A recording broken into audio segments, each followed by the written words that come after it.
Today, retail sales are reported. They're strong, but not in all sectors. Actually, only really in one sector. We're going to show you which one. Also, we're having a Fed Reserve meeting this week. How could that affect mortgage rates? Maybe in a way you might not expect. Retail sales are strong, but only in one particular business sector.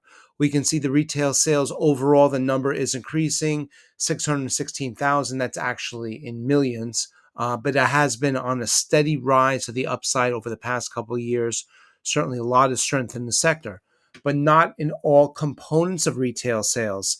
In particular, we see non-store retailers of 7.8%. That's online shopping, Amazon, that type of thing.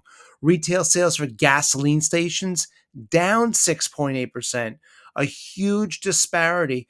And not only this, we've spoken the past couple of videos about a growing divergence between the CPI and the PPI, between different measures, manufacturing as well as the economy.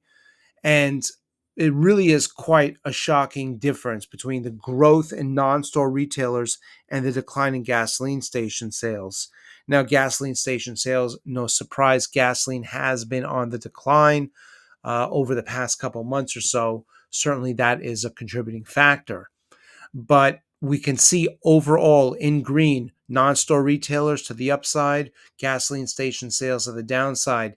As we approach next earnings season, think about the stocks you might own. Think about how their earnings might look as a result. Now, the big news this week, of course, is the Federal Reserve meeting. How will this Fed meeting affect mortgage rates? This is from Yahoo Finance. They really have some great articles from time to time. This is from Claire Boston. The steady decline in mortgage rates over the past few months means further declines are unlikely immediately following the Fed's move. They continue. Average 30-year mortgage rates have dropped more than a full percentage point since May to 6.2% ahead of the Fed meeting. The steady decline in mortgage rates means it might not continue. I'm paraphrasing here. It might not continue that much further. It's actually quite counterintuitive.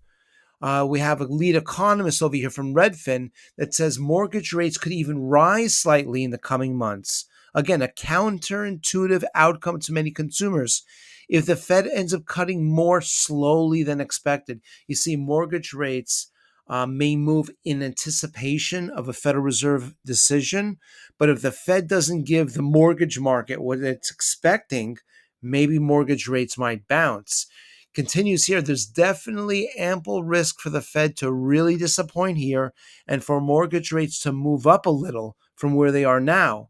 Has this happened in the past? Well, they supply us with a nice chart over here, and we can see in orange, those are the mortgage rates. This is in 2019, 2020.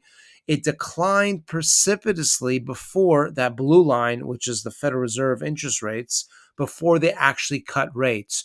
The mortgage rates moved down before the Fed cut. And what we're going to see in just a moment is after the Fed decision, sometimes they move in the opposite direction. So let's take a look back in history. The orange yellow bar here, those are the Fed funds interest rates.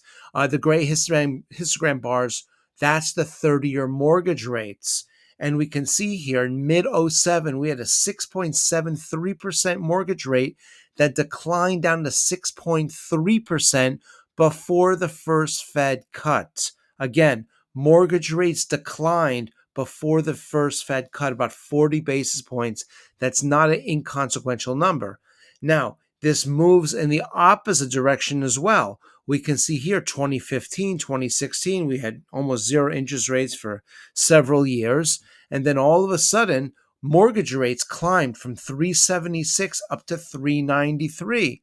That's almost 20 basis points to the upside before the first Fed cut. More interesting than that, notice what happened afterwards. Mortgage rates declined after the first Fed hike. Maybe this was a disappointment. Maybe the market was expecting a larger hike. Maybe that's the reason why the mortgage rates declined after the fact. It's not a guarantee it's going to play out this way this time, but it's something to be aware of. Now, fast forward to present tense, the orange line at the top, that's the Fed funds. They haven't cut rates just quite yet, but we can see from mid May, we're at 722 down to 622. That's nearly a full percentage point of a decline in mortgage rates. That's telling us the mortgage industry is expecting a pretty significant Fed cut. Now, we know we spoke about this the other day. The Fed funds futures are expecting a 50 basis point cut in September, 25 more in November, and another 50 in December. Will tomorrow's number be a disappointment? If it is, let's say if they only cut by 25 basis points, maybe we'll see mortgage rates move back to the upside. Now, speaking of which, we also spoke about this really interesting phenomenon that's developing in the manufacturing sector. Good news and bad news. Now, in particular, what we're talking about here are the prices paid, prices received. And unfortunately, for the manufacturers, they're still caught in this very uncomfortable predicament where the prices that the manufacturers are paying for the raw materials are higher than the prices they're able to charge for the finished goods that are supplied to the stores. They can't raise their prices because the consumer just can't afford it. Unfortunately, they still have to pay the inflation on the other side, on the raw material side. So we dive into the data this one, and I think that you'll find what we found here to be quite interesting. We hope this has been helpful. We look forward to seeing you back soon.